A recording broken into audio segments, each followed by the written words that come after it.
my world that I want to have a little pride in. My world, and it's not a place I have to hide in. Life's not worth a damn till you can say I am what I am. Good afternoon and welcome to Dublin City FM. You're listening to LGBTlife with me, Mick Fitzgerald. And before we start off, I just want to say thank you to Dublin's Grand Marshal, Dublin Pride's Grand Marshal Max Krasinowski for having such a fabulous birthday party this weekend, even though the rain was a bit miserable. We all had a great time out there in the back garden. Now, we didn't even notice any of that happening at all, and that's all down to the fact that it's a tribute to Max being such a good host. Very shortly, we're hoping to be able to find our guest Edmund Lynch, who's a bit lost somewhere down there in East Wall. Meantime, I just want to make an announcement. Our friends Dublin Bears now, they're going from strength to strength, and they are now hoping to have a Bears night, probably once a month. And they have asked me, would I announce to the people that we are going to have the Bears launch party. And when is that going to be taking place? Well, it's going to be taking place the 30th of July, and it's going to be in the Adelphi in Lots Lane. Now, for any of you who aren't too sure of where Lots Lane is, it runs parallel to the quays. You know, roughly speaking, if you're going from, say, the Halfpenny Bridge to O'Connell Bridge, go down Liffey Street. About 100 metres down Liffey Street, there's a right turn, and I think that's Lots Lane down there. So there's a place down there called the Academy. And the Academy on the 30th of July will be having, at 10 p.m, they'll be having fur. Sounds good, doesn't it? That means lots of big hairy chaps, or lots of not so big hairy chaps, or even just medium-sized hairy chaps. But anyway, what they're telling me is free in before 11 p.m, €5 afterwards, drinks promo, DJ Alstara, and also lots of fun people as well. And I think they're hoping to do things with Geared Ireland. So we have sent out our search parties. We have good news. Edmund Lynch has been shall we say, he has been liberated from the tyranny of Northside geography. Edmund, welcome to LGBTlife. Thank you very much. Yeah. I used to know East Wall Road, but Yeah. only the top part where I would get the 23 bus Yeah. and go and work in Taunton Tigers. But those places don't exist anymore. Not at all. You've been, as I say, how can I put it, alienated by high rise. No, the high rises don't worry me, but a Google map really screws you where you are, and also because Dublin City Council haven't marked the streets properly. They're a bit negligent in that regard. Okay, they have an attitude, not attitude. Actually, you know where you are. Yeah. Or give it time and we get me brother the contract to put up the street signs or something like that. But Edmund, I have been looking forward to talking to you on this programme for a very long time, because how can I put it, you're one of the legends of LGBT in Ireland. Are you aware of that status?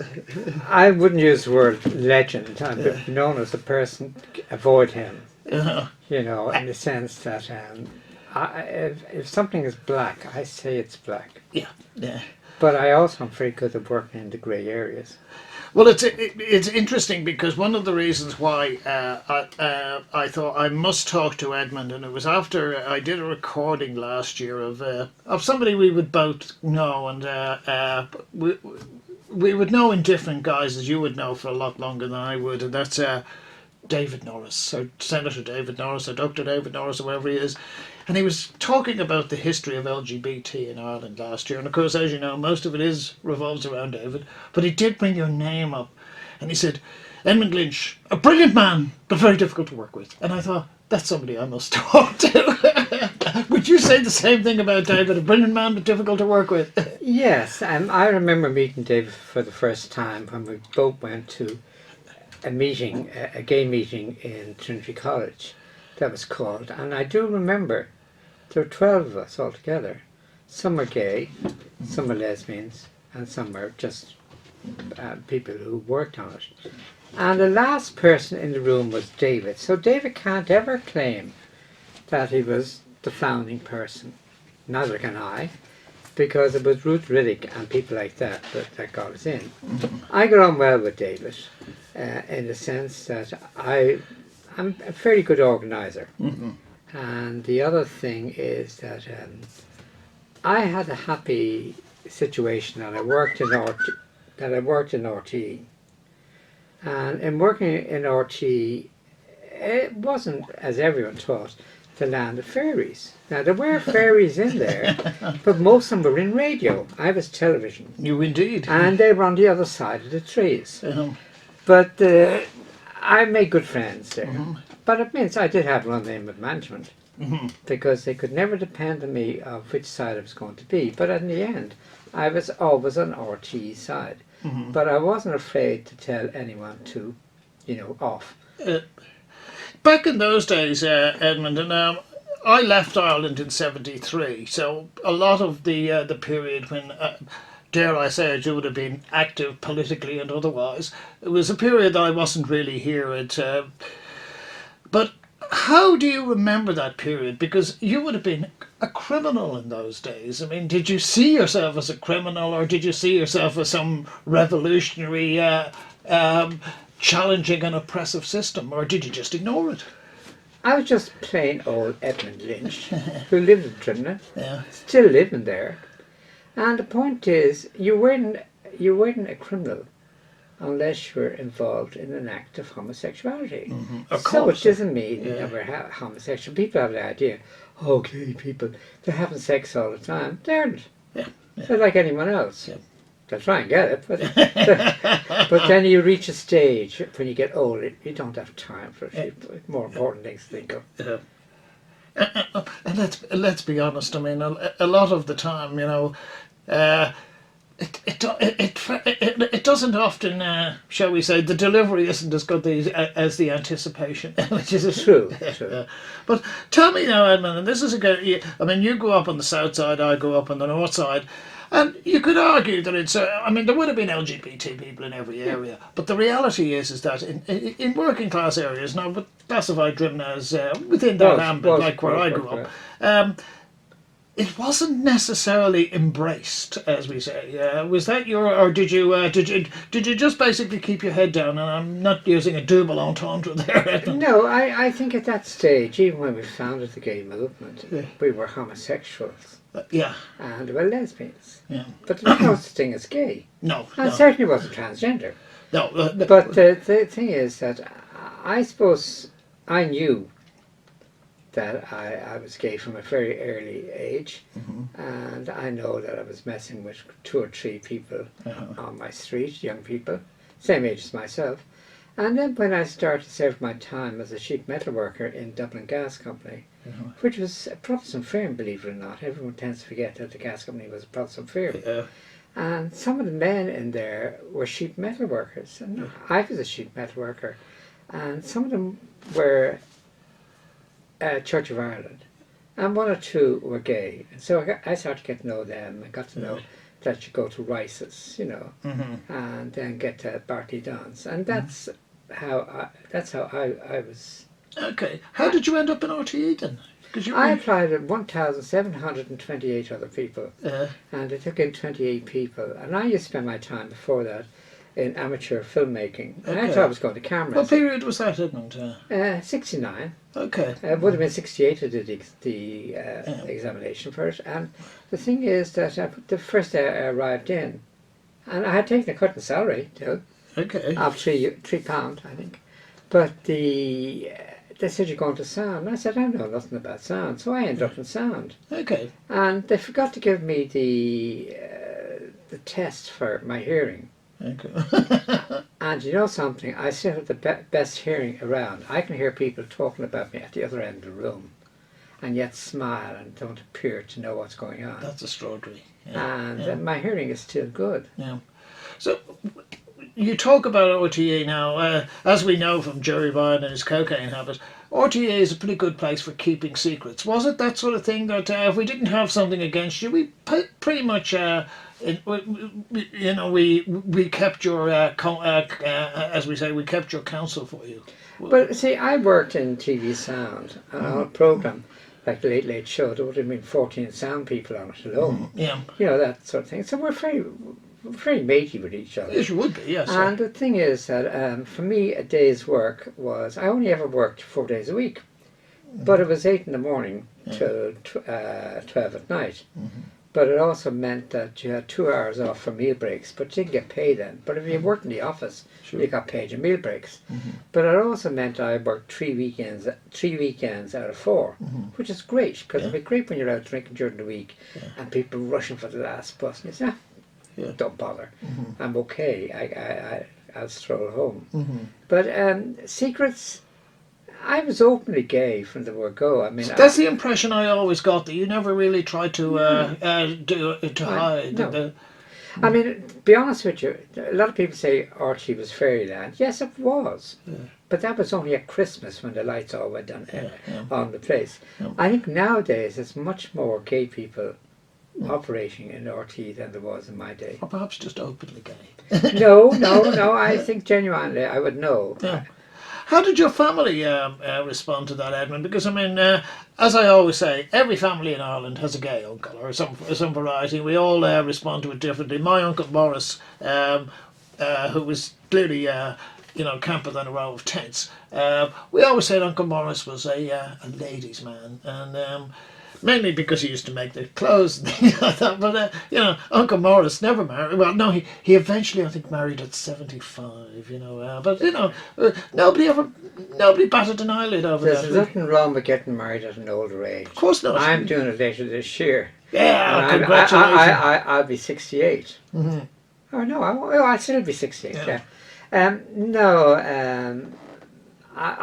my mother and father had 4 children, 3 boys and a girl. I was the second eldest. And when the gay movement started, and I was looking after the press and everything else, I felt very wrong I telling everyone to be themselves if I hadn't got the courage to do it myself. So I sat my mother and father down one day, and I said, I am known as a poofter, fairy, or anything else. And my parents said they didn't understand it, but they knew I was their son. And they said, now you're not to tell your brother or sister, but they already knew. And I've never had a problem. I never had to leave the house or anything. And the same way that all my grandnieces and nieces and nephews, they all know. And there's no problem. What about schoolmates or anything like that? I didn't really have a problem because I always get myself out with scrap. I never fought. I did twice, but I won. I was cute enough, You're a dub, Edmund. I am a dub, but a dub with Northern Ireland blood, Monaghan. So you can't know your way around that sort of thing, But you mentioned Rice's, you mentioned Bartley Duns, which are Rice's still exists. Bartley Duns is now break for the border. Now and there was, to a lesser degree, there was Davy Burns and the Bailey. But then the Bailey got taken over by the hippies, so you really went in there to score for a different reason. But that was later in my life. But my memory of Bartley Duns and to a lesser degree Rice's is that they were very proper, and compared to the LGBT bars now, I mean, there were no blaring music. There were people sitting there having quiet drinks and things like that. I mean, what's your memories of that time? Yes and no, because the theatrical people were in. Of course, yes. And the point is that Bally. Of Bartley Duns, he didn't regard it as a gay pub, and he just regarded it as a place where the autistic people came in. Yes. And it's rather interesting. In my programme, I interviewed from Mrs. Brown's series, what you call Brendan. Cowan. Rory. Rory. Yes. And he does a lovely take of Barry. Saying it wasn't a gay pub, But. You met good people there, but also, funny enough, a lot of writers and a lot of people from the Irish Times they drank there as well. Okay. And like, for example, the late Carl O'Shannon, who Yes. did the first gay programme, who was a friend of mine in RT, he was telling me stories about the place. Okay. But you used to all go in there. Do you ever look back and you think, gosh, they have it easy now? Do you ever wish you were born, say, 30, 40 years later?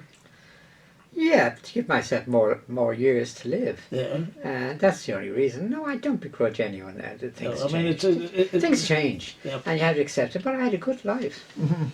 Yeah. I mean, but in those days, I say to people, you know, it was illegal. You could get arrested, you could get sectioned, you could get a whole range of, dare I say it, treatments or responses. Did you ever have any fears of that or anything like that, Edmund? Or? Well, I happened to be up in the grounds of the Dublin Gas Company called Knocknabow, and I was with someone from Trinity, and we were in a state of undress from the waist down, and with that was knocking the car window. And I rolled it down, and it was a policeman. The guy said, "What are you doing?" I said, crossword. and I, like a light, I said, "We're committing an offence against the Persons Act 1861 and Section 11 of the Criminal Law Amendment Act." And he says, "When you're finished, put up your trousers and go home," because it was quite evident he wasn't going to take me on because I was quoting the law. Yeah, yeah. And that's the only time that has ever happened to me. Yeah. It's interesting because my memory of that period is that you were much more likely to get sectioned and perhaps even electric shocks if you had to say you were a communist rather than if you had to say you were gay. Yeah, it was a bizarre period. I remember when we founded the first gay disco, when we founded disco, David Norris and I went down to see Superintendent Robinson. I was a big man, and he says, "Oh yes," he says, "it's like Plato." And his act was, as long as he knew where we were, it meant that a problem is contained in an area. They're able to put little ribbons around it. Yeah. And that's the whole thing of running a good police service, that you know where everything is. Well, that's an interesting one because they never saw you, or they never saw the gay community, even though it was a small one in those days, as being a threat to anybody. They did. Or did they? They did in some ways. When Declan Flynn was murdered, Yes, no, but... and then Charles Self.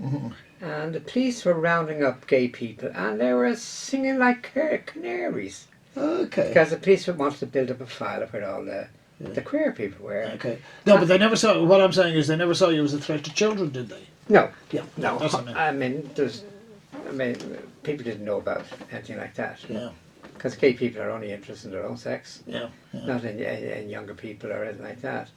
But I remember the police calling me, and I said, "Where were you on the night?" They said, "You know, Charles Self murdered." I said, "I was drunk as a lord." And you could feel the police kind of rubbing their hands. Says, "Great, we got this person." But said, "You better check with the RUC." I was staying at the Europa Hotel. I was up working for RT. Yeah. And I remember going down with Garrett Sheen, who's now Who's High now a Court judge, yes.